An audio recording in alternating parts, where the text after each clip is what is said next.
Madhavi. Actually Tanuja గారి దగ్గర నేను పర్ఫ్యూమ్ అండ్ ఈ సోప్ యూజ్ చేశాను. ఈ పింక్ సోప్ వచ్చేసి మా పాప ఫేవరెట్ అండి. తను పింక్ ఫేవరెట్, సో ఈ పింక్ సోప్ చూడగానే తనే యూజ్ చేసింది. అండ్ ఈ పర్ఫ్యూమ్ అయితే నాకు చాలా రిఫ్రెష్గా అనిపించిందండి. ఈ స్మెల్ అనేది నేను బాగా అడిక్ట్ అయ్యాను. నా బీరువాలో కూడా నేను పెట్టుకున్నాను ఈ పర్ఫ్యూమ్. థ్యాంక్ యూ తనుజ గారు, thank you so much. Madhavi. Actually Tanuja గారి దగ్గర నేను పర్ఫ్యూమ్ అండ్ ఈ సోప్ యూజ్ చేశాను. ఈ పింక్ సోప్ వచ్చేసి మా పాప ఫేవరెట్ అండి. తను పింక్ ఫేవరెట్, సో ఈ పింక్ సోప్ చూడగానే తనే యూజ్ చేసింది. అండ్ ఈ పర్ఫ్యూమ్ అయితే నాకు చాలా రిఫ్రెష్గా అనిపించిందండి. ఈ స్మెల్ అనేది నేను బాగా అడిక్ట్ అయ్యాను. నా బీరువాలో కూడా నేను పెట్టుకున్నాను ఈ పర్ఫ్యూమ్. థ్యాంక్ యూ తనుజ గారు, thank you so much. Madhavi. Actually Tanuja గారి దగ్గర నేను పర్ఫ్యూమ్ అండ్ ఈ సోప్ యూజ్ చేశాను.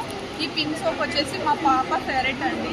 తను పింక్ ఫేవరెట్, సో ఈ పింక్ సోప్ చూడగానే తనే యూజ్ చేసింది.